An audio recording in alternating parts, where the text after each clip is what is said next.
أنفسنا ومن سيئات أعمالنا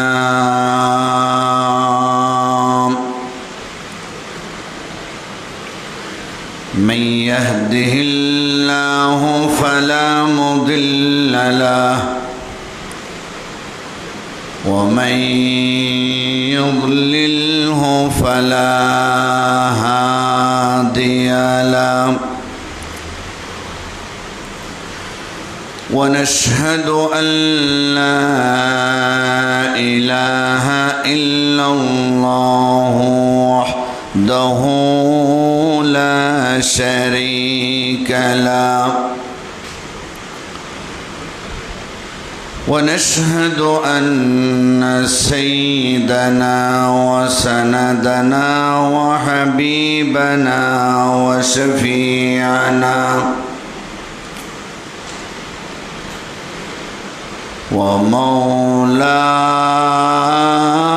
ومولانا محمدًا عبده ورسوله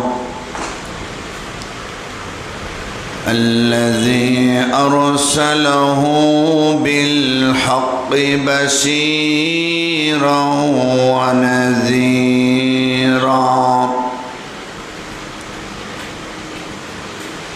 وداعيا إلى الله بإذنه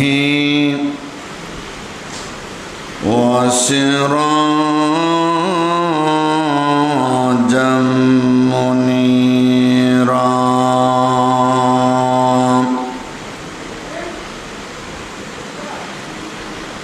أما بعد فقد قال الله تعالى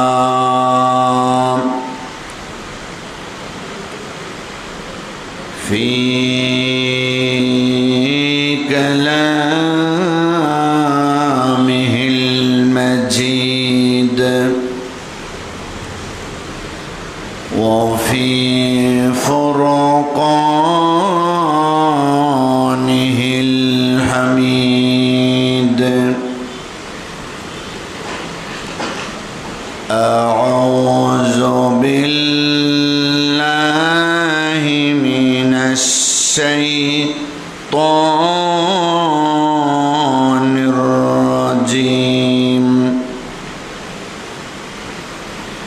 بسم الله الرحمن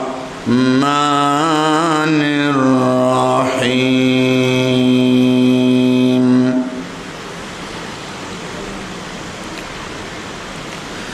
لقد جاءكم رسول من أنفسكم عزيز عليه ما عنتم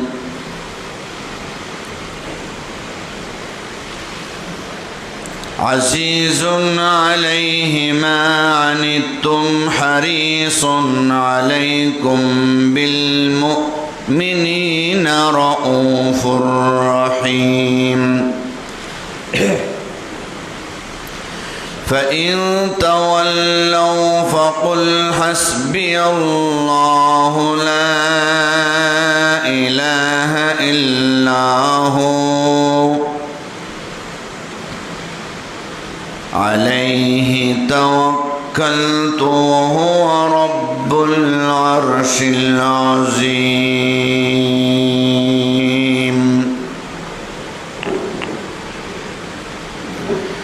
وقال النبي صلى الله عليه وسلم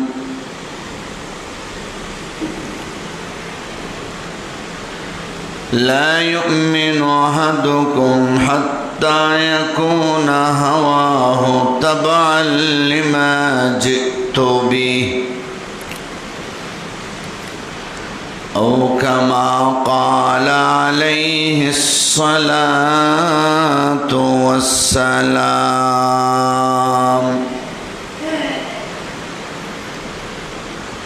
सल्लल्लाहु अला सय्यिदिना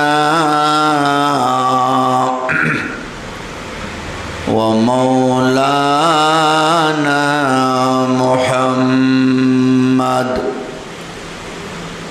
व अला आलिहि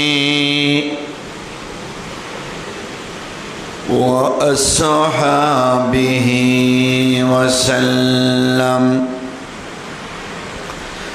सल्लल्लाहु अला सय्यिदिना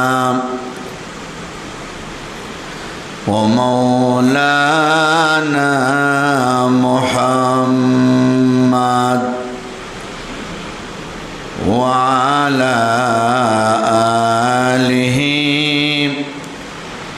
व अस्हाबिहि वसल्लम वसल्लम तस्लीमन कसीरन कसीरा।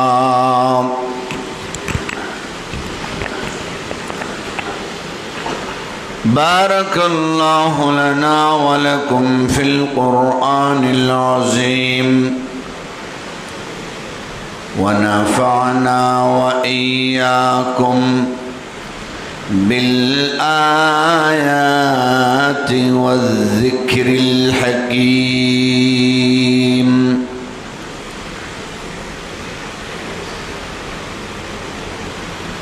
सम्मानित मुसल्लियाने केराम, বাসাবাড়িতে অবস্থানরত পর্দার আড়ালের সম্মানিতা শ্রদ্ধেয় মা ও বোনেরা, মহান আল্লাহ রব্বুল আলামিনের দরবারে লক্ষ কোটি শুকর আদায় করছি, যিনি আমাদেরকে অত্যন্ত দয়া এবং অনুগ্রহ করে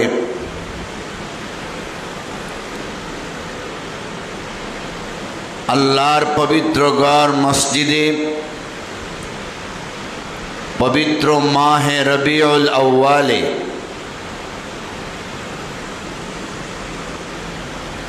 নবী আলাইহিমুস সালাতু ওয়াস সালাম সমস্ত নবী রাসূলদের সরদার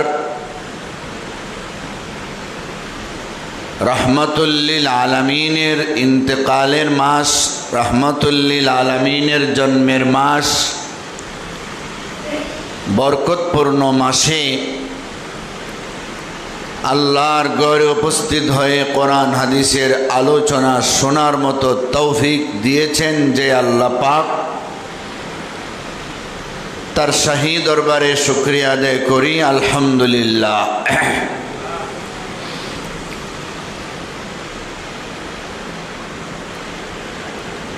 যেই মাসে আমাদের নবীর আগমন ঘটেছিল, আবার যেই মাসে আমাদের নবীর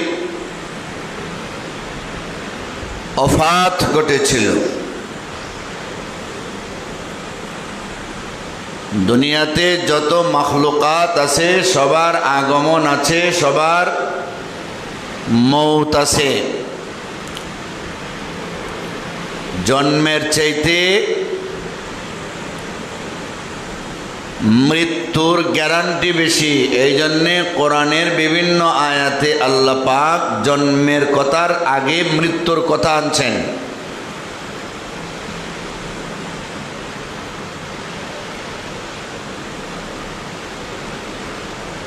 আল্লাহ রব্বুল আলামিন মানুষকে যে মারবেন এর মধ্যে কোনো সন্দেহ নাই। আপনি আমার সন্তান হতে পারে, নাও হতে পারে। অনেক দোয়া দরুদ করাইয়া সব ঠিক থাকার পরও সন্তান নাও হতে পারে। সন্তান দেওয়ার মালিক আল্লাহ, সন্তান নেওয়ার মালিক আল্লাহ। সন্তান দেন না, তিনিও আল্লাহ। পবিত্র কোরআনের এক আয়াতে আল্লাহ বলেন, লিল্লাহি মুলকুস সামাওয়াতি ওয়াল আরদ يخلق ما يشاء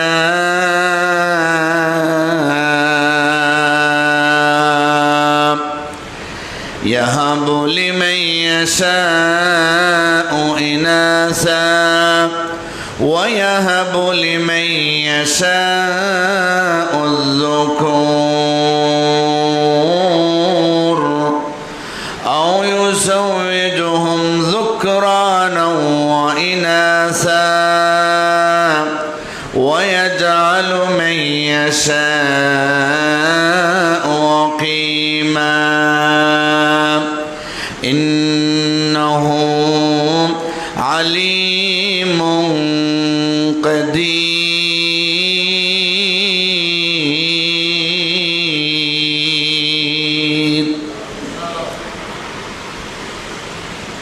সন্তান দেওয়ার মালিক আল্লাহ, সন্তান নেওয়ার মালিক আল্লাহ। যার মনে চায় সন্তান একটা দিবেন, দুইটা দিবেন, 10টা দিবেন, 20টা সন্তান দিবেন। যারে মনে চায় ছেলে দিবেন, যারে মনে চায় মেয়ে দিবেন, যারে মনে চায় ছেলে মেয়ে সব দিবেন। আল্লাহর যার ব্যাপারে ইচ্ছা জাগবে না তার ছেলে মেয়ে একটাও দিবেন না, সেটা আল্লাহ পাকের ইচ্ছা। সন্তান চাইলে আপনি পাইতেও পারেন, নাও পাইতে পারেন। স্বামী স্ত্রীর সব ঠিক থাকার পরেও সন্তান নাও হতে পারে, কিন্তু যারা দুনিয়াতে আগমন করছে সে যে একদিন মরতে হবে এর মধ্যে কোনো সন্দেহ নাই। সে যে একদিন মরতে হবে এর মধ্যে কোনো সন্দেহ নাই। মরণের স্মরণটা অনেক বড় ওয়াজ। কাফা বিল মাউতি ওয়াইজা। মৃত্যুর স্মরণটা, মৃত্যু দেখাটা, মৃত্যু হওয়াটা, মৃত্যুকে বিশ্বাস করাটা ওয়াজের জন্য যথেষ্ট। আমার চোখের সামনে একজন মানুষ মারা গেল, আমাকে আর ওয়াজ করে বোঝাইতে হবে না আমিও যে একদিন মরে যাব। আমার চোখের সামনে একজন মানুষকে কাপন দিয়ে প্যাকেট করে ফেলা হলো, আমাকে আর ওয়াজ করে বোঝাতে হবে না আমিও একদিন কাপনের প্যাকেটে ঢুকে যাব। আমার সামনে একজন লোককে কবরস্থ করা হলো, আমাকে আর ওয়াজ করে বোঝাতে হবে না আমিও একদিন ওই অন্ধকার কবরে যেতে হবে। যেই কবরে কোনো সাথী নাই, যেই কবরে কোনো বাতি নাই, যেই কবরে অন্ধকার, যেই কবরে কোনো বিছানা নাই, যেই কবরে সাপ আর বিচ্ছু কামড়াবে। কবর প্রতিদিন ডাকতে বলবে, বলে আনা বাইতুল ওয়াহদা, আমি একা একার ঘর, একা একা থাকতে পারবা না, সাথী সঙ্গে নিয়ে এসো। আনা বাইতুজ জুলমা, আমি অন্ধকার ঘর, অন্ধকারে থাকতে পারবা না রে, আলো নিয়ে এসো। আনা বাইতুত তুরাব, আমি মাটির ঘর। ও আল্লাহর বান্দা বান্দিরা রে, পালং আর বিছানা ছাড়া থাকতে পারো না, বিছানা ছাড়া খালি মাটিতে কেমনে থাকবা? কবরে আসার আগে আগে বিছানা নিয়ে এসো। আনা বাইতুল আফাই ওয়াদ্দিদান, আমি সাপ বিচ্ছু আর কীট পতঙ্গের ঘর। দুনিয়াতে সাপে কামড়াইলে হাসপাতাল গিয়ে অ্যান্টিভেনম দিতে হয় সাপের বিষটারে দূর করার জন্য। হয় আমার কবর সাপে ভরা, তোমারে কামড়াইলে কেমনে বাঁচবারে? দুনিয়া থেকে আসার সময় অ্যান্টিভেনম নিয়ে এসো। কয় দুনিয়া থেকে আসার সময় সাথী কিরে? সাথী হলো তোমার আমল, বাতি হলো তোমার আমল, বিছানা হলো তোমার আমল, আর বিষের অ্যান্টিভেনম তোমার আমল। আমল যদি না নিয়ে আসতে পারো রে, কবর জগৎ তোমার জন্য ভয়াবহ হয়ে যাবে। কবর কিন্তু ডাকে। তাহলে জন্মের ব্যাপারে সন্দেহ থাকতে পারে, মৃত্যুর ব্যাপারে কোনো সন্দেহ নাই। জন্মের মধ্যে সমস্যা হতে পারে, মৃত্যুর মধ্যে কোনো সমস্যা নাই। জন্মের সময় মরাও আসতে পারে, জিতা আসার কোনো সম্ভাবনা নাও থাকতে পারে, কত যে সমস্যায় দেখা দিবে। কিন্তু মানুষ যে মারা যাবে, মানুষকে যে দুনিয়াতে আর রাখা যাবে না। রাতের বেলা মরলেই জোহরের আগে তারে দাফন করে ফেলা হয়। সকালবেলা মরলে জোহরের নামাজের পরে তার জানাজার টাইম ঘোষণা করা হয়। পাড়াপড়শি আইসা বলবে আর দেরি করা যাবে না, লাশরে দেরি করা ঠিক না, তাড়াতাড়ি দাফন করে ফেলো, তাড়াতাড়ি কবরস্থ করে ফেলো। আরে এই রাইতের আগেও যে লোকটা কোটি কোটি টাকার মালিক, যার একটা দস্তখতে ব্যাংক থেকে কোটি কোটি টাকা উত্তোলন করা হয়েছে, কিন্তু মাত্র কয়েক সেকেন্ডের ব্যবধানে লোকটি মারা যাওয়ার কারণে আর তার দস্তখতের কোনো দাম নাই। তার সমস্ত সম্পত্তি বিনা দরখাস্তে, বিনা দানপত্রে অটোমেটিকলি তার ফিউচার জেনারেশন আপনজনরা মালিক হয়ে যায়। তার আর কোনো মালিকানার বদলিও করে দিতে হয় না, এটার কোনো প্রয়োজন হয় না। লোকটা এখন কবরের বাসিন্দা। তাহলে মানুষ যে মারা যাবে এর মধ্যেও কোনো সন্দেহ নাই।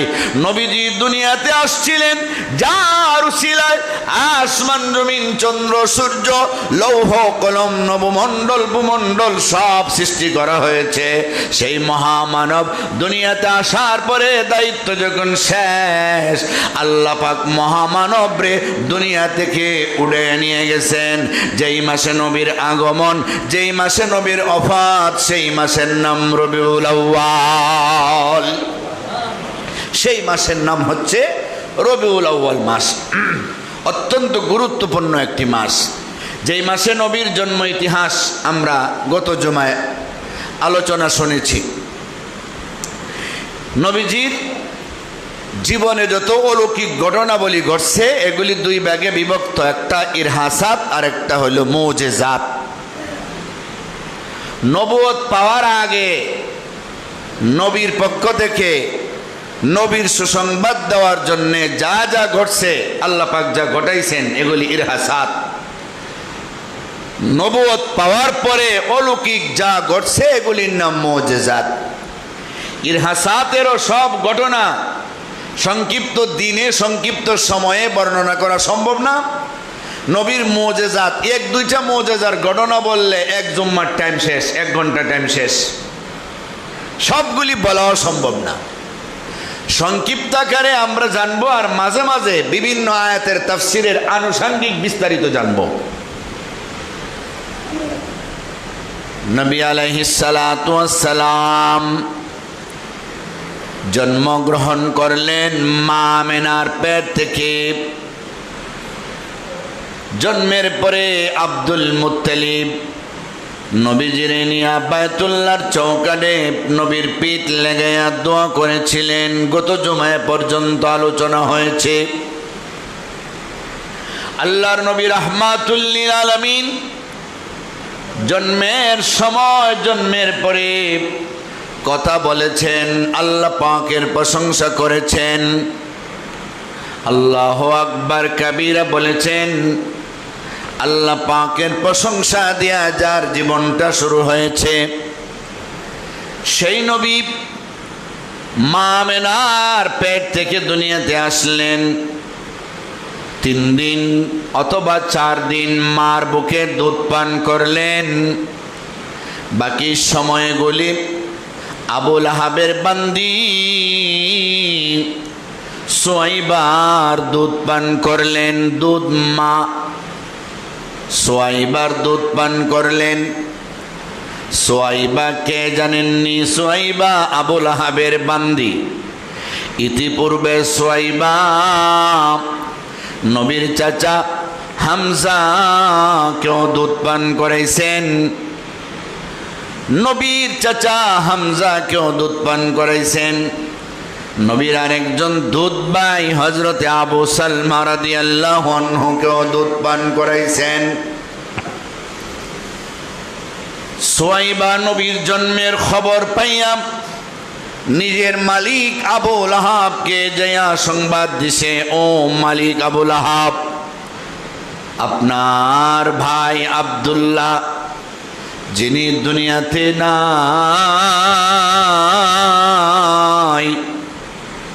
আব্দুল্লাহর ঔরস থেকে আমেনার গর্ভ থেকে আপনার একটা ভাতিজার জন্ম হয়েছে। ও আবু লাহাব, এত সুন্দর সন্তান আমি সুয়াইবা আমার জীবনেও দেখি নাই, এত সুন্দর সন্তান আমার জীবনে আর দেখব কিনা সন্দেহ আছে। এমন সুন্দর একটা সন্তান হইছে তোমার ভাইয়ের ঘরে, তোমার ভ্রাতুষ্পুত্র। এই সুসংবাদ দেওয়ার কারণে আবু লাহাব খুশি হইয়া তার একটা আঙ্গুল দিয়া ইশারা দিয়া কয়, এরে বান্দি সুয়াইবা, তুমি যে আমারে সুসংবাদ দিলে, আমাদের ফ্যামিলির একটা নিয়ম আছে, কেউ যদি সুসংবাদ দেয় তারে কিছু হাদিয়া দিতে হয়, পুরস্কৃত করতে হয়। আমি কি দিয়া রে তোমারে পুরস্কৃত করব? এত বড় একটা সুসংবাদ আমারে দিলা, নেও রে সুয়াইবা, তুমি ছিলা আজ পর্যন্ত আমার বান্দি, আমার ভাতিজার জন্মের সুসংবাদ প্রাপ্ত হইয়া আমি তোমাকে আজাদ করে দিলাম, আজাদ করে দিলাম। আজাদ করে দিয়েছে। আবু লাহাব কালেমা পড়ে নাই, মুসলমান হয় নাই, বান্দি সুয়াইবাকে আজাদ করে দিয়েছে। কেউ যদি কোনো ভালো কাজ করে, কেউ যদি কোনো ভালো কাজ করে, এই ভালো কাজের ফলাফলটা দুই ভাগে বিভক্ত। একটা হচ্ছে দুনিয়াতে ফলাফল পাবে, আরেকটা হচ্ছে আখেরাতে পাবে। দুনিয়াতেও পাইতে পারে, আখেরাতেও পাবে। ওই আখেরাতে পাওয়ার জন্যে শর্ত হইল ঈমান। কেউ যদি ঈমানদার হইয়া আল্লাহ বিশ্বাসী হইয়া যদি ভালো কাজ করে, দুনিয়াতেও তার প্রতিদান পাবে, পরকালেও আল্লাহর জান্নাত পাবে। আর কেউ যদি ভালো কাজ করে বেঈমান অবস্থায়, ঈমান যদি না থাকে, তার ভালো কাজের প্রতিদান পাবে, দুনিয়াতে পাবে, বড় জোর কবর পর্যন্ত পাইতে পারে, কিন্তু পরকালে হাসরের মাঠেও পাবে না, জান্নাতও পাবে না। আবু লাহাবের একটা ভালো কাজের প্রতিদান আমরা ইতিহাস চাইলে দেখি কবর জগৎ পর্যন্ত পাইছে। আবু লাহাবকে তার ভাই হযরত আব্বাস রাদিয়াল্লাহু তাআলা আনহু ইন্তেকালের পরে, আবু লাহাবের ইন্তেকালের পরে স্বপ্নে দেখলেন। জিজ্ঞাসা করলেন, ও ভাই আবু লাহাব, তুমি কেমন অবস্থায় আছো? কয়, আমার অবস্থা ভালো না, আমি শুধু কষ্ট আর কষ্ট পাই, আমি শুধু শাস্তি আর শাস্তি পাই। কিন্তু যেই সোমবারে আমার ভাতিজা মুহাম্মদ ইবনে আব্দুল্লাহ জন্মগ্রহণ করেছিল, তার জন্মের সুসংবাদ আমার বান্দি সুয়াইবা আমারে দিয়েছিল। আমি যে আঙ্গুলটা দিয়া ইশারা দিয়া আমার ভাতিজার জন্মের সুসংবাদ পাইয়া বান্দি সুয়াইবারে আজাদ করে দিয়েছিলাম, সপ্তাহের প্রতি সোমবারের ওই টাইমে ওই আঙ্গুল পরিমাণ আমার একটু পানি পান করতে দেওয়া হয়, আমার বড় মজা লাগে, আমার বড় শান্তি লাগে। এছাড়া আমার আর কোনো শান্তি নাই। সুবহানাল্লাহ। নবীর জন্মের ইতিহাস জানার মধ্যে অনেক সওয়াব, অনেক লাভ, উম্মতের জন্য অনেক ফায়দা। ঈমান তাজা হবে, মজবুত হবে। তবে জন্মের ইতিহাসের মধ্যে আমল করার কিছু নাই। আমল করতে হলে তো এইভাবে আমাদের জন্ম হতে হবে, এইভাবে আমাদের বেলায় অলৌকিক ঘটনা ঘটতে হবে, এইরকম কোনো সুযোগ নাই। জন্মের খুশি হইয়া যদি আমরা শুধু পাগল পারা হইয়া নাচতে থাকি আর আমল যদি না করি, তাহলে আমরা এর বিনিময়ে আল্লাহর কাছে কিছু পাবো না। হ্যাঁ, যদি আমল ঠিক রাখিয়া নবীর জন্মের জন্য আমরা পাগল পারা হই, খুশি হই, সীমারেখার ভিতরে যদি আমরা মহব্বত দেখাই, তাহলে আমাদের সব কিছুর দাম আল্লাহর কাছে আছে। কেউ যদি তার স্ত্রীকে ভালোবাসতে বাসতে বাসতে বাসতে শেষ পর্যন্ত বলে ফেলে, তোমাকে আমি এত ভালোবাসি, মনে হয় তোমার আমি আম্মা কুইয়া ডাকতাম, বলেন দেখি এটা কি ভালোবাসা হবে? বউরে ভালোবাসতে বাসতে যদি আম্মা কুইয়া ডাকে, আম্মা তো ভালোবাসার ওই শব্দ, আম্মার চাইতে ভালোবাসার আর কে আছে? মায়ের চাইতে ভালোবাসা আর কারে আপনি করতে পারেন, কারে দিতে পারেন? পৃথিবীর সেরা তো মা। বউরে ভালোবাসতে বাসতে তো আম্মা ডাকতে পারেন না, এর বিধান নাই। এমনকি ফতোয়ার কিতাবে এমন ফতোয়া আছে, বউরে যদি কেউ বলে তোমার পিঠ আমার মায়ের মতো, তোমার পেট আমার মায়ের মতো, তাহলে বউ শেষ। এই জায়গায় বউরে আম্মা ডাকা তো বহুত দূর কা বাত হয়। তাহলে ভালোবাসা তার সীমারেখার ভিতরে হতে হবে। অনেক লোক বলে আমরা নবীরে ভালোবাসি, তাই নবীর ব্যাপারে যা মনে চায় তাই বলি। এটার নাম ভালোবাসা নয়। যা মনে চায় তা বলা যাবে না। নবীজি যা মনে চায় তা বলার জন্য কোরআন হাদিস রেখে যান নাই। কোরআন হাদিস রেখে গেছেন এর গণ্ডির ভিতরে, তাই কি আমি ভালোবাসতে হবে। মাকে যেমন বউ বলা যাবে না, বউকে যেমন মা বলা যাবে না। যদিও তোমার ভালোবাসা থাকে, শরীয়তে যাকে যেখানে রাখার মতো আল্লাহ এবং নবীজি ব্যবস্থাপত্র দিয়ে গেছেন তাকে সেখানে রাখতে হবে। আল্লাহকে নবী বলা যাবে না, মাখলুক বলা যাবে না, নবীকে আল্লাহ বলা যাবে না। যার যার জায়গায় সম্মান ঠিক রাখতে হবে। আল্লাহ আল্লাহই, আল্লাহর সমান কেউ নাই, আল্লাহর চাইতে বড় কেউ নাই। এর পরে যিনি সবার বড় তিনি হলেন মুহাম্মদুর রাসূলুল্লাহ সাল্লাল্লাহু আলাইহি ওয়াসাল্লাম। নবীকে সম্মান করতে করতে আল্লাহর সমান বানানো যাবে না, করলে কিন্তু শিরিক হইয়া সব শেষ হয়ে যাবে। এই জন্য সব মাপকাঠি আমাদের ঠিক থাকতে হবে। সব মাপকাঠি আমাদের ঠিক থাকতে হবে, না হলে কিন্তু উপায় নাই। আমাদের সমাজে ভুল বোঝাবুঝির কারণে অনেক সময় অনেক সমস্যার দেখা দেয়। ভুল বোঝাবুঝির কারণে দলাদলি কত কিছু।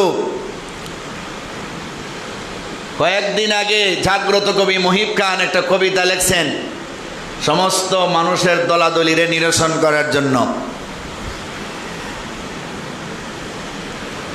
সব আসলে তো আমরা সবই এক, কের মধ্যে কোনো দলাদলি থাকার কথা না। শিরিক কুফরি বাদ দিলে সব মুসলমান আমরা এক। এই এক থাকাটা আমাদের ইচ্ছার উপরে, আমরা ইচ্ছা করলেই থাকতে পারি।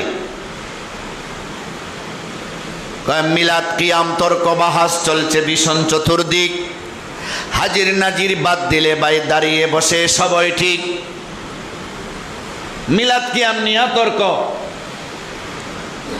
এক দলে কয় আমরা বইয়া আর এক দলে কয় আমরা খারইয়া। আসেনি না নাই? নবীর উপরে দুরুদ আপনি বইসাও পড়তে পারেন, দাঁড়াইয়াও পড়তে পারেন, কোনোটারে আপনি জরুরি মনে করতে পারেন না।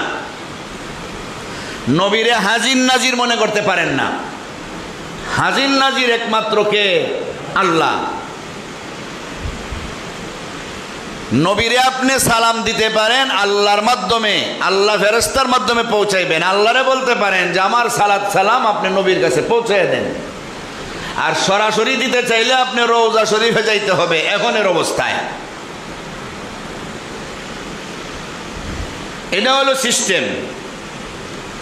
তাহলে নবী আমার এখানে আমার দুরুদ পড়লে আমার মসজিদে আমার বাড়িতে নবী হাজির হয়েছেন এই নিয়তে যদি কেউ দাঁড়ায় তাহলে তো গুনাহ। আর এছাড়া নবীর উপরে দুরুদ পড়েন, আপনি ঘুমাইয়া পড়তে পারেন, বৈশা পড়তে পারেন, দাঁড়াইয়া পড়তে পারেন, যে কোনো ভাবে আপনি দুরুদ পড়তে পারেন, সব কিছুর সুযোগ আছে। সুবহানাল্লাহ বলেন।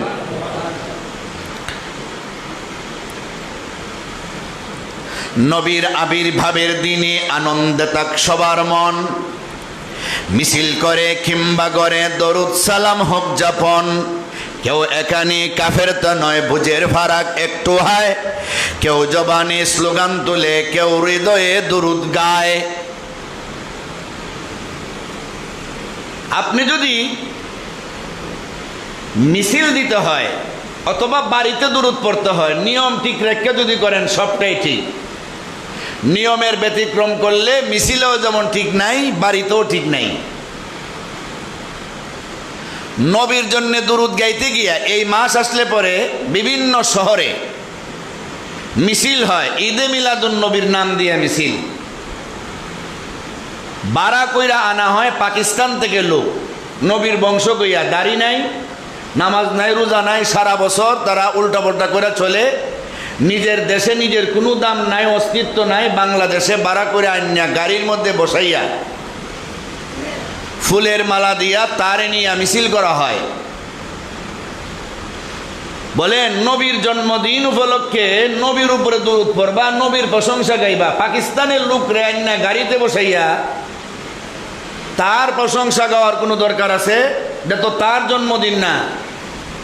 নবীর জন্মদিনে কারে আইনা সম্মান দিতেছেন, কি বলতেছেন? মাথায় কিছু আছে নাকি? এই জাতীয় মিছিল তো জায়েজ হতে পারে না।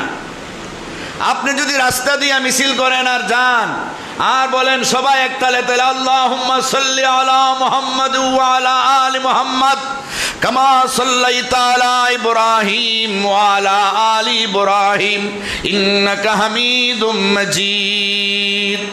আপনি যদি পড়েন সাল্লাল্লাহু আলা সাইয়্যিদিনা ওয়া মাওলানা মুহাম্মদ ওয়া আলা আলিহি ওয়া আসহাবিহি ওয়া সাল্লাম, আপনি যদি সংক্ষেপে পড়েন সাল্লাল্লাহু আলাইহি ওয়াসাল্লাম, একজনে বলে পড়ো দুরূদ জুড়ে জুড়ে, আরেকজনে পড়েন সাল্লাল্লাহু আলাইহি ওয়াসাল্লাম। কে কি করতে পারে? আপনার মিছিল দিলে কোনো সমস্যা হতে পারে না।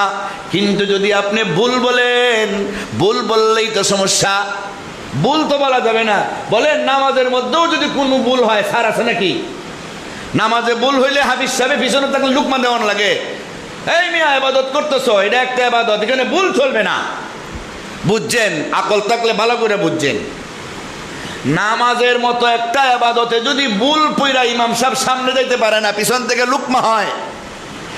নামাজে ইমাম সাহেব দাঁড়াইবার কথা যদি বৈশা থাকে, মুসল্লিরা পিছনে দিয়ে আল্লাহু আকবার, এর মানে হইলো ও ইমাম সাহেব বসলে হবে না, দাঁড়াও। কথা বলেন ঠিক কিনা? দাঁড়াও, ভুল মানতে পারি না। এখানে যদি ভুল না মানেন তাহলে মিলাদকে আমি ভুল মানবো কেন? সত্য যেটা সেটা নিয়ে আমরা চলবো। সত্যের কোনো বিকল্প নাই, সত্যের কোনো বিকল্প নাই। সত্য নিয়ে আমরা চলতে হইব। নূর না মাটি, এই কথাটির দ্বন্দ্ব বৃথায় কি দরকার? নবীর দলের আমরা সবাই যে যার মতন প্রেমিক থার। এক দলে কয় নবী নূরের, আর এক দলে কয় মাটির। ওই মিয়া, মারা যাওয়ার পরে কবরে তোমাকে শুধু জিজ্ঞাসা করা হবে মান নবিয়ুকা, তোমার নবী কে বলো, তোমার নবী কে বলো। শুধু বলবা মুহাম্মাদুর রাসূলুল্লাহ। তোমাকে তো এই প্রশ্ন করা হবে না তোমার নবী মাটির তৈরি ছিলেন না নূরের, স্বর্ণের তৈরি ছিলেন না হীরার। আরে আল্লাহ নবীরে যা দিয়াই বানান সবার চেয়ে সম্মানী করে দিছেন, এতে আমার আর মাথা কামাইবার কোনো প্রয়োজন নাই। ঠিক কিনা বলেন? মাথা কামাইবার কোনো প্রয়োজন নাই। নবী নূরের হলেও আমরা সবার সেরা মানি, মাটির হলেও আমরা সবার সেরা মানি। এটা নিয়ে আমরা দ্বন্দ্ব করব কেন? আল্লাহ যা দিয়া বানাইছেন তারই তো বিশ্বাস করতে হবে। কথা বলেন ঠিক কিনা? তা দিয়েই তো বিশ্বাস করতে হবে। আল্লাহু আকবার। বাংলাদেশ সরকারে কোনো পদ পদবি যদি সৃষ্টি করে, সরকারের জেলাভিত্তিক সর্বোচ্চ পর্যায়ে যিনি থাকেন ওনার নাম ডিসি, থানা ভিত্তিক যিনি থাকেন ওনার নাম ইওনো, ঠিওনো, ঠিক না? সরকারের পক্ষ থেকে যদি নাম পরিবর্তন করে দেওয়া হয় যে এখন থেকে জেলা পর্যায়ে যিনি থাকবেন তার নাম হবে ঠিওনো, থানা পর্যায়ে যিনি থাকবেন তার নাম হবে ডিস্ট্রিক্ট, জেলার নাম হবে থানা, আর থানার নাম হবে জেলা। নাম যদি পরিবর্তন করে অসুবিধা কি? করলে তো পারে, পারে তো, কোনো অসুবিধা তো নাই।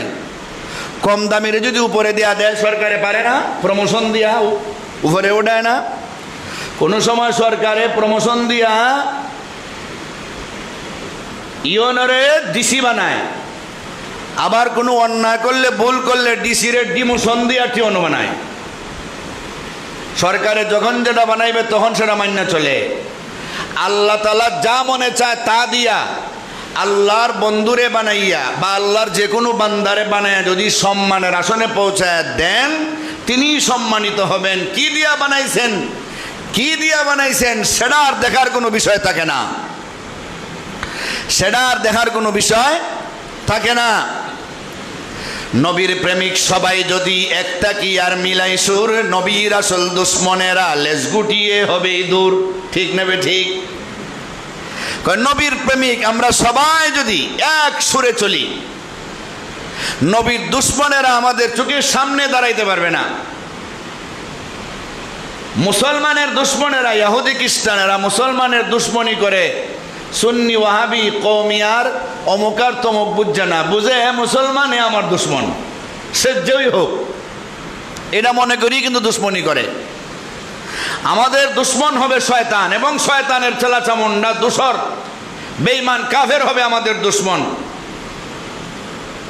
আমাদের দুশ্মন মুসলমান হতে পারে না। বুঝের অভাবের কারণে মানুষ আজকে অনেক দূরে। সুন্নি কি আর ওয়াহাবি কি, আমরা সবাই মুসলমান, আমরা লড়ি হাততালি দে বিধর্মী আর নাফরমান। সবাই আমরা মুসলমান। আমরা যখন দ্বন্দ্ব করি, বেঈমানেরা কয় লাগাই দিছি দলে দলে, লাগাই দিছি নিজের মধ্যে, হাসাহাসি করে, উল্টা পাল্টা করে, কত কিছু যে করে। পাগড়ি সাদা সবুজ কালো যে যার খুশি পরলে হয়, জুব্বা না হয় কুর্তা পরি, সুন্নাহ থেকে বাইরে নয়। পাগড়ি আপনি সাদা লাগান, কালো লাগান, সবুজ লাগান, পাগড়ি তো পাগড়ি। জুব্বা পরেন, পাঞ্জাবি পরেন, কুর্তা পরেন, পরেন। ইহুদি খ্রিস্টানের পোশাক তো আর পরছেন না, যে অমুকের টুপি উঁচা, অমুকের টুপি নিচা, অমুকের পাগড়ি এমন, অমুকের পাগড়ি তেমন। এগুলিও দেখার বিষয় না। কে কোরআন মান্না চলতেছে, ইবাদত করতেছে, আর কে গুমরাহি আছে, উল্টা পাল্টা চলতেছে, কুফরি করতেছে, শিরিক করতেছে, ওইটা হলো দেখার বিষয়। শিরিক আর কুফরি যদি না করে, কোরআন হাদিসের উল্টা যদি না থাকে, তাহলে আর দ্বন্দ্ব থাকার কথা নয়। দোয়াল্লিন আর জোয়াল্লিনের জগরা তো ভাই হাস্যকর, সতর যে ভাই যাচ্ছে খুলে নেই কারো হায় সেই খবর। দোয়াল্লিন আর জোয়াল্লিন নিয়ে মারামারি, কিন্তু হিন্দু যে লঙ্গি নাই সেই খবরই নাই। দোয়াল্লিন পড়ছে না জোয়াল্লিন, দূর বেটা আমি তো নামাজই পড়ি না। হ্যাঁ, ইমাম সাহেব যে রাখতা, ইমাম সাহেব দোয়াল্লিন হরুন না জোয়াল্লিন। অথচ দোয়াল্লিন আর জোয়াল্লিনের দ্বন্দ্ব থাকবে কোনো। দোয়া এটা আলাদা একটা অক্ষর, জোয়া এটা আলাদা একটা অক্ষর, দাল এটা আলাদা একটা অক্ষর। আলাদা আলাদা অক্ষরের আলাদা মাখরাজ, আলাদা সিফত আছে। এক অক্ষর কোনোদিন আর এক অক্ষর হতে পারে না। দোয়াল্লিন আর জোয়াল্লিনের দ্বন্দ্ব লিয়া লিপ্ত আছো, আর পরনে লঙ্গি নাই, ল্যাংটা হইয়া রাস্তা ঘোরাও, কবিরা গুণা করো, আর মসজিদ হইয়া কই ইমাম সাহেবদের রাখছো, তাই দোয়াল্লিন না জোয়াল্লিন। মসজিদও তো জীবনে একদিন আসো না, এটার তো খবর ঠিকই রাখো দ্বন্দ্ব লাগাইবার জন্য। সমাজ তো এইভাবে নষ্ট হয়েছে। কত আরো বিষয় আছে। শক্তি সেতায় খরচ হোক, শক্তি দিয়ে মারছ যারে সেও তোমার নিজের লোক। শক্তি খরচ করবার কত জায়গা আছে, কিন্তু আমরা আপনজনে মাইরা শক্তি নষ্ট করি, অথচ এটা আমার নিজের লোক, এটা আমরা বুঝতেছি না। শিরিক কুফর বাদ দিলে ভাই সব তরিকার লক্ষ্য এক, জেদ গোরামি ছেড়েই দেখো সবাই ভালো সবাই নেক। শিরিক যদি থাকে না, কুফর যদি থাকে না, আমরা সব মুসলমান। আল মুসলিম আহুল মুসলিম, আমরা সব মুসলমান এক, সব মুসলমান এক। অতএব এইভাবে দলাদলি করার কারণে মানুষ কিন্তু কেউরে ভালো কয় না। তোমরা তাদের জারজ বলো, তারাও শোনায় খারাপ গাল।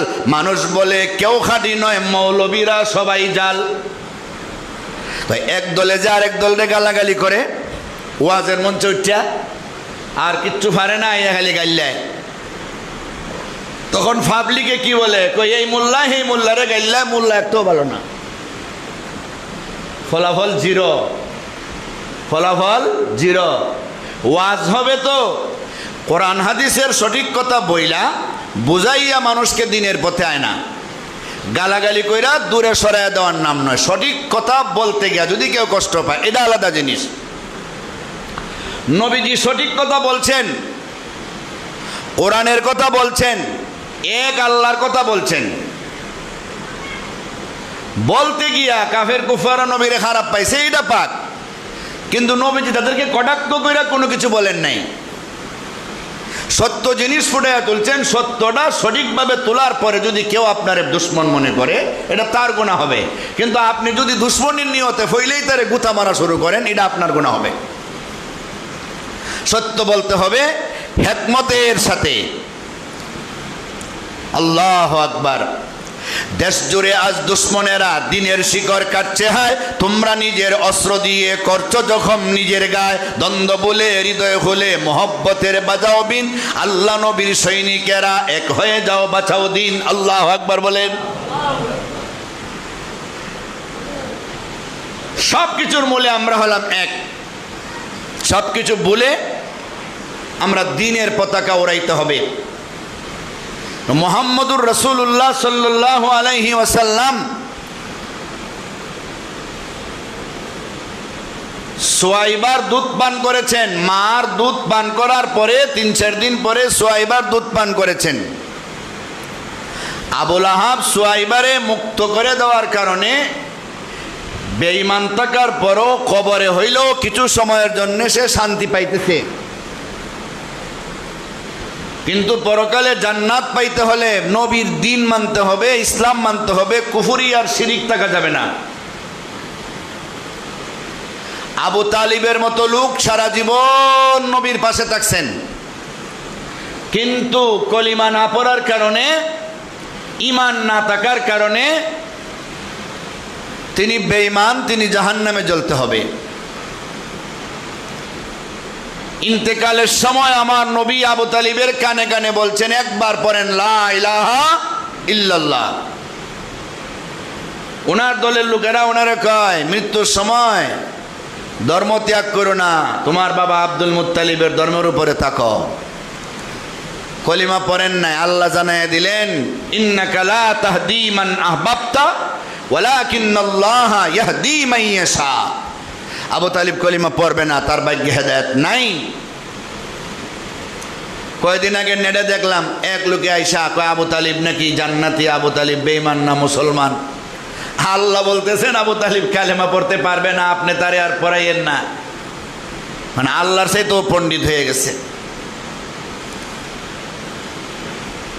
মুহাম্মদুর রাসূলুল্লাহ সাল্লাল্লাহু আলাইহি ওয়াসাল্লামের ভালোবাসা থাকতে হবে ঈমানের পরে। ঈমান নিয়ে ভালোবাসা, নবীর পুরা সিরতটারে আমাদের মধ্যে ফিট করতে হবে। সুয়াইবার দুধ তো পান করছেন, কিন্তু আরবে একটা রেওয়াজ ছিল,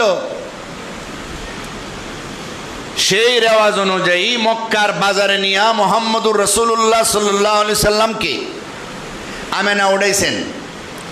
বনি সাদ গোত্র থেকে মহিলারা দলে দলে আসতো দুধ পান করাইবার জন্য, সন্তান নিত। দুধ পানের বিনিময়ে তারা কিছু পাইত। অনেক মহিলারা আসতেন। ওই কাফেলায় হালিমাতুস সাদিয়া, বনি সাদ বংশের হালিমাতুস সাদিয়া আসলেন। হালিমাতুস সাদিয়ার সঙ্গে ওনার স্বামী, ওনার দুধের একটা সন্তান, একটা উটনি এবং একটা গাদা। হালিমার বুকেও দুধ নাই, একবারে শুকনা। ওনার সন্তানটাও ঠিক মতো দুধ পায় না, একবারে শুকিয়ে গেছে। ওনার উটনি আর গাদাটাও খাবার না থাকার কারণে একবারে শুকনা। সবাই সন্তান গ্রহণ কইরা যার যার মতো কইরা আলোচনা কইরা সন্তান নিয়ে যাইতেছে। ফোরাফুরি কইরা কাস্টমারেরা সন্তান নিয়ে যাইতেছে। 2 বছর দুধ পান করাইলে আমার এত টাকা দিবা, অভিভাবকদের কাছ থেকে চুক্তি করে নিতেছে। কিন্তু মুহাম্মদুর রাসূলুল্লাহ সাল্লাল্লাহু আলাইহি সাল্লামের সুন্দর চেহারা দেখা প্রথমেই সবাই ওনার কাছে আসে। আয়েশা যখন দেখে উনি ইতিম, ওনার বাবা দুনিয়াতে নাই, ওনারে দুধ পান করাইলে মার কয় টাকাই বা দিবেন, এই চিন্তা কইরা এত সুন্দর সন্তানটারে আর কেউ নেয় না। সবাই যার যার মতো করে সন্তান নিয়ে গেছে। হালিমাতুস সাদিয়া এত দুর্বল দেখা কেউ তার সন্তান দেয় নাই। আরে নিজের সন্তানকেই তো দুধ পান করাইতে পারছে না, আমাদের সন্তানকে যদি দেই কেমনে দুধ পান করাইবে? কাজেই হালিমারে কোনো সন্তান দেওয়া যাবে না। হালিমা দেখলেন সবাই চলে যাইতেছে সন্তান নিয়া, শেষ পর্যন্ত আমি মনে হয় পাইব না। হঠাৎ করে গায়েবী একটা আগ্রহ ওনার মনের মধ্যে জাগছে, আগ্রহ নবীজির প্রতি তার ভালোবাসা জাগছে। স্বামীর সঙ্গে পরামর্শ করে বলতেছে, ওয়াল্লাহি লা আযহাবান্না ইলা যালিকাল ইয়াতীম ফালা আখুযান্না ক্বালা লা আলাইকা আন ইয়াজআলা লানা ফীহি বারাকা। স্বামী গো, আপনি যদি আমারে বাধা না দেন গো স্বামী, আমার মনে প্রবল আগ্রহ, আমার মনে প্রবল ইচ্ছা, আমি ওই এতিম বাচ্চাটারে নিতে চাই, আমি ওই এতিম বাচ্চাটারে দুধ পান করাইতে চাই, আপনি যদি আমারে অনুমতি দেন। স্বামী ডাকদা বলে, লা আলাইকা, কোনো অসুবিধা নাই, ওই এতিম সন্তানটারে তুমি গ্রহণ করো, ইনশাআল্লাহ আশা করা যায় আইয়া জালালানা ফিহি বারাকা, আল্লাহ আমাদের জন্য এর মধ্যেই বরকত রাখছেন। আমেনার সাথে কথাবার্তা চুক্তি কইরা হালিমাতুস সাদিয়া নবী মুহাম্মদুর রাসূলুল্লাহরে কোলে নিলেন। যেই মাত্র হালিমাতুস সাদিয়া, সবাই আল্লাহু আকবার দিয়ে ডাক দেন, হালিমাতুস সাদিয়া কোলে নিছে। যার বুকে একটা ফোঁটা দুধ ছিল না, তার বুকটা দুধে বইরা গেছে। যার উটনির উলানে একটা ফোঁটা দুধ ছিল না, উটনিটার দুধ বইরা গেছে। তাদের গায়ে শক্তি এসে গেছে। মুহাম্মদুর রাসূলুল্লাহ সাল্লাল্লাহু আলাইহি সাল্লামকে পেট ভরাইয়া হালিমাতুস সাদিয়া দুধ পান করাইছে, নিজের বাচ্চাটারও দুধ পান করাইছে।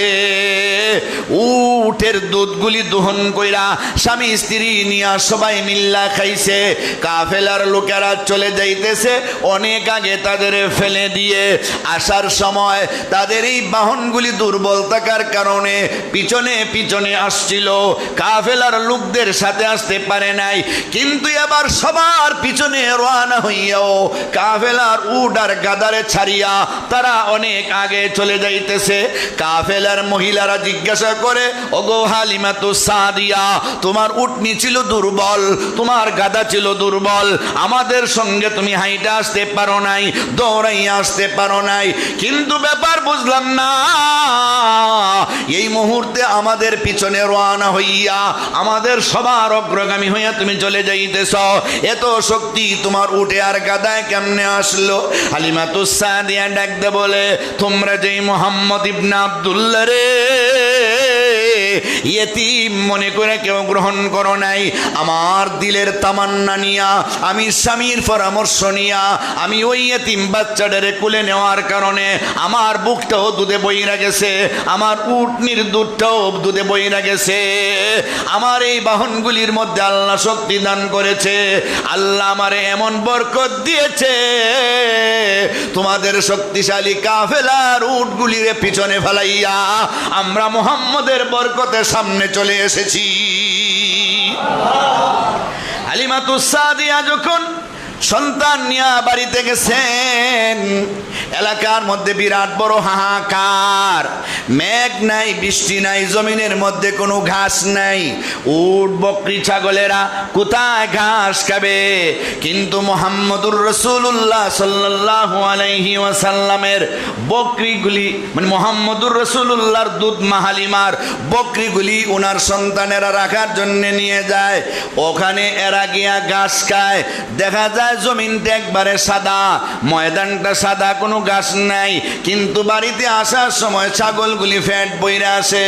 অন্যান্য বাড়ির মানুষের ছাগলগুলির পেট ভরে না। সবাই কয় হালেমার বকরিগুলি পেট ভরে, আমাদের বকরিগুলি পেট ভরে না কেন? হালেমার বকরিগুলি যেখানে নিয়ে রাখে আমাদের বকরিটাও সেখানে নিয়ে রাখতে হবে। হালেমা গো, তোমার এই বরকত কেমনে আসলো গো? কয় মুহাম্মদ ইবনে আব্দুল্লাহরে ঘরে আনার পর থেকে আল্লাহ আমার ঘরে বরকত পরিপূর্ণ করে দিয়েছে। হালিমাতুস সাদিয়া বলেন, আমি মুহাম্মদ ইবনে আব্দুল্লাহরে প্রথম 2টা বছর লালন পালন করলাম, তারে দুধ পান করাইলাম। আমি দুধ পান করাইলাম। মুহাম্মদ কোনোদিন বিছানায় প্রস্রাব পায়খানা করে নাই, মুহাম্মদ কোনোদিন আমার কোলে প্রস্রাব পায়খানা করে নাই। অথচ আমার মুহাম্মদের সমবয়সী আর একটা সন্তান আছে, দুধ পান করার মতো, একটু পরে প্রস্রাব করে পায়খানা করে, তার প্রস্রাব পায়খানা পরিষ্কার করতে করতে আমি পেরেশান। কিন্তু মুহাম্মদের প্রস্রাব পায়খানা একদিনও আমি পরিষ্কার করতে হয় নাই। প্রস্রাব পায়খানার প্রয়োজন হলে একটু ইশারা দিয়ে বোঝায়, কান্নাকাটি করে, আমি মাটিতে নামাইলে প্রস্রাব পায়খানা করে। অন্যান্য সন্তানের প্রস্রাব পায়খানা মায়েরা সাফ করতে হয়, কিন্তু মুহাম্মদের প্রস্রাব পায়খানা আমি একদিনও সাফ করতে হয় নাই। মাটিতে পড়ার সাথে সাথে মাটি তা গ্রাস করে ফেলে। মানুষের প্রস্রাব পায়খানার দুর্গন্ধে বসা যায় না, কিন্তু মুহাম্মদের প্রস্রাব পায়খানায় মেশক অম্বরের চাইতেও সুগন্ধি পাওয়া যায়। হালিমাতুস সাদিয়া বলে, আমার সন্তান মুহাম্মদকে আমি যেই দিন প্রথমে মক্কায় থাকতে আমার বুকে লাগাইছিলাম দুধ পান করার জন্য, যেই বুকে যেই দিকে আমি লাগাইছিলাম 2টা বছর পর্যন্ত দ্বিতীয় বুকে আর তার মুখ লাগাইতে পারি নাই। অথচ আমার অন্য সন্তান 2 বুকের দুধ পান করে।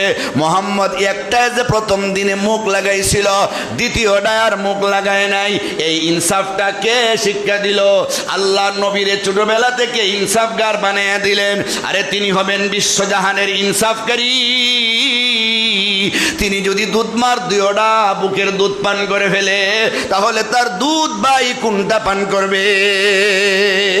সেই চিন্তা ছোটবেলা থেকেই। হালিমাতুস সাদিয়া নবীজিরে 2 বছর দুধ পান করাইয়া নিয়ে আসলেন বাড়িতে আমেনার কাছে সমঝা দেওয়ার জন্য। চুক্তি ছিল 2 বছরের। এবার বলতেছেন, ও আমেনা আপু, আপনার সন্তানটারে আপনি রাখেন। ঠিক আছে, রাখলাম। আপনার সন্তান এমন সুন্দর কেমনে হইল? এত সুন্দর সন্তান আমি সারা এলাকায় দেখলাম, গ্রাম এলাকায় আমার নজরে পড়ে না, আমি দেখিনি এমন সুন্দর সন্তান। আমেনা কয়, দেখবা কেমনে? তুমি থাকো গ্রামে, আমি থাকি শহরে। শহরের সন্তানেরা সুন্দর থাকে, এমন সুন্দর সন্তান আমিও আজ পর্যন্ত কোনোদিন দেখি নাই। জিব্রাইল ডাকতে বলে, দেখবা কেমনে? আমি নূরের 600 পাখা দিয়া সারা পৃথিবী ঘুরাইছি, আজ পর্যন্ত মুহাম্মদের মতো সুন্দর কোন সন্তান আমার নজরে পড়ে নাই। আল্লাহ ডাকতে বলেন, জিব্রাইল রে, কেমনে তোমার নজরে পড়বে? আমি আল্লাহ তো আমার বন্ধুর মতো সুন্দর কেউ রে বানাই নাই, কেমনে তোমার নজরে পড়বে? হ্যাঁ, কবি হাসান বলেন, ওয়া আহসানু মিনকা লাম তারা কাত্তু আইনি ওয়া আজমালু মিনকা লাম তালিদিন নিসা খুলিকতা মুবাররাআম মিন কুল্লি আইবিন কাআন্নাকা কাদ খুলিকতা কামা তাশা। আম্মা জান আয়েশা বলেন, লানা শামসুন ওয়ালিল আফাকে শামসুন ওয়া শামসি আফদালু মিন শামসিস সামা ফা ইন্না শামসান নাসি তাতুল تطلع بعد فجر وشمسي تطلع بعد العشاء حسن یوسف دم عیسیٰ یاد بیضا داری آج خوبا ہما دارند تو تنہا داری جمال حسن یوسف پر فقط عاشق زلیخا تھی تمہارے روے روشن پر فدا ساری خدائی حسن یوسف سے فزوتر ہے محمد رسول اللہ کا ہے او نور چشم یعقوب اور یہ نور اللہ کا لواہی زلیخا لو رأین جبینہ لأثرن بالتقطی الصدور علی الیدی আল্লাহু আকবার বলেন। নবীর চাইতে সুন্দর কোন সন্তান পৃথিবীতে নাই, কোন মা আজ পর্যন্ত জন্ম দেয় নাই। নবী যেন নিজের ইচ্ছায় সুন্দর হইয়া দুনিয়াতে আসছেন। কেউ যদি বলা হয় তুমি ইচ্ছা অনুযায়ী যদি বলো তুমি কিরকম সুন্দর হইবা, আল্লাহ তোমার ইচ্ছা অনুযায়ী সুন্দর বানাইব, তো আমারে কইলে তো আমি কইমু আমি সারা পৃথিবীর সবার যদি সুন্দর হইতে চাই। নবীজির বেলাও কবিরা বলেন নবী যেন নিজের ইচ্ছায় সবার যদি সুন্দর হইয়া দুনিয়াতে আসছেন। সুবহানাল্লাহ, সবার যদি সুন্দর হয়ে আসছে। আমি না পগো আপনার সন্তান রে আমার এত ভালো লাগছে, আমার মনে চায় আরও যদি কিছুদিন আমাকে পালবার দায়িত্ব দেন, আমি পালতে চাই। এখনের লালন পালনের জন্য কোনো টাকা লাগবে না। সুবহানাল্লাহ।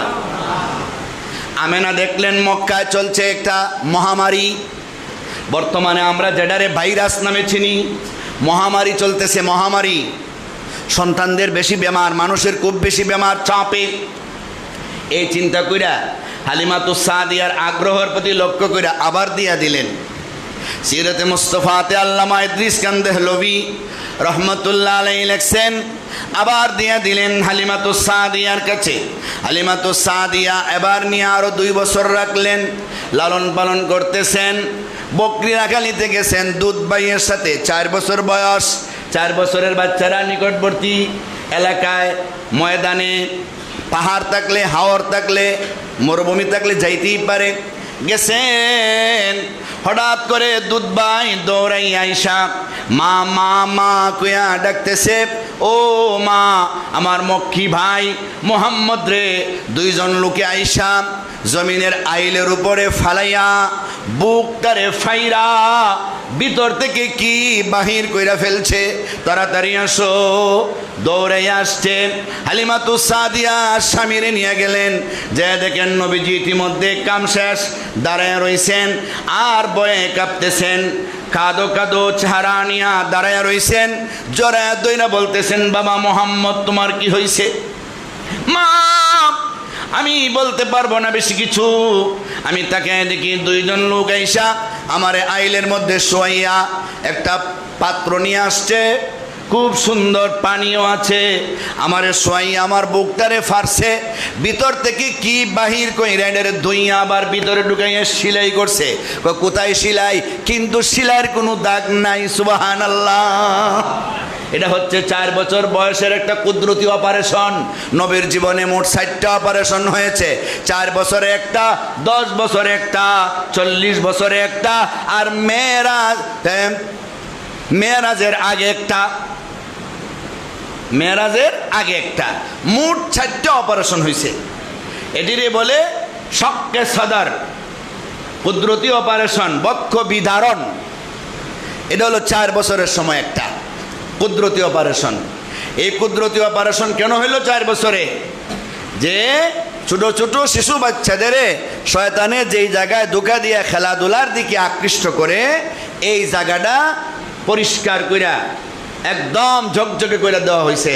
কারণ শয়তান সবার পিছনে আছে, নবীজি বলছেন আমার পিছনেও আছে, কিন্তু আমার শয়তানে আমার তাবেদারি করে, আমি তার কথা মানতে হয় না, বরং সে আমার কথা মানে। সুবহানাল্লাহ। সময় শেষ, যেহেতু রয়ে গেছে, ইনশাআল্লাহ আগামী জুমাতে আমরা শেষ করব।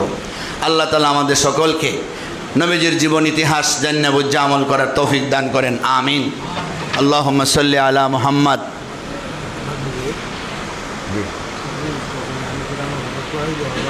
اللهم بارك على محمد وعلى آل محمد كما باركت على إبراهيم وعلى آل إبراهيم إنك حميد مجيد أستغفر الله إن الله غفور رحيم الحمد لله الذي هدانا لهذا وما كنا لنهتدي لولا أن هدانا الله لقد جاءت رسل ربنا بالحق ربنا ظلمنا أنفسنا وإن لم تغفر لنا وترحمنا لنكونن من الخاسرين ربنا آتنا في الدنيا حسنة وفي الآخرة حسنة وقنا عذاب النار رب العالمين আমরা মুজরিম গুনাহগার তোমার শাহী দরবারে হাত বাড়াইলাম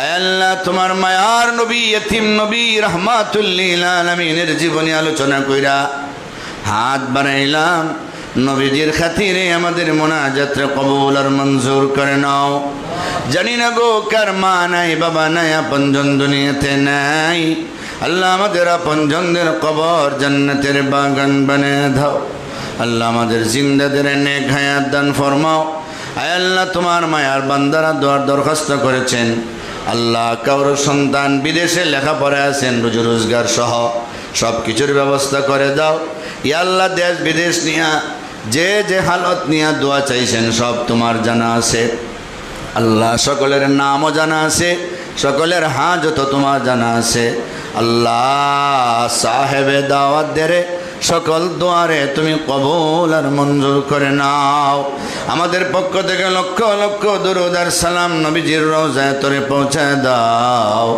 আল্লাহ বেমারিদের জন্য যারা দোয়া চাইছেন বেমারকে শিফায়ে কামিলা আজিলা নসিব ফরমাও অভাব অনটন যাদের আছে আল্লাহ দূর করে দাও আয় আল্লাহ ইজ্জতের জিন্দেগি নসিব ফরমাও বেইজ্জতির হাত থেকে আমরা হেফাজত ফরমাও রব্বুল আলামিন আল্লাহ নবীজির জিন্দেগি আমরা ফলো কইরা চলবার তৌফিক এনায়েত ফরমাও বিশেষ করে সিরাতুন নবীর যে অংশগুলি আমরা পালন করার মতো সবগুলি আমাদের পালন করার তৌফিক দান ফরমাও আয় আল্লাহ মসজিদের সকল জরুরিয়াত তোমার গায়বী খাজানা থেকে পুরা করে দাও আল্লাহ সকল মুসল্লিয়ানে কেরামদের দীর্ঘ নেক হায়াত দান ফরমাও আল্লাহ সকলকে নামাজি মুত্তাকি পরহেজগার আল্লাহ ওয়ালা বানিয়ে দাও আয় আল্লাহ যতদিন আমাদের দুনিয়াতে বাঁচাও ঈমান এবং ইসলামের উপরে বরকরার ফরমাও যেদিন দুনিয়া থেকে বিদায় নেওয়ার সময় হবে আল্লাহ নূরে ঈমান দিয়া জান্নাতের সার্টিফিকেট দিয়া মালাকুল মউত আমাদের কাছে পাঠাও।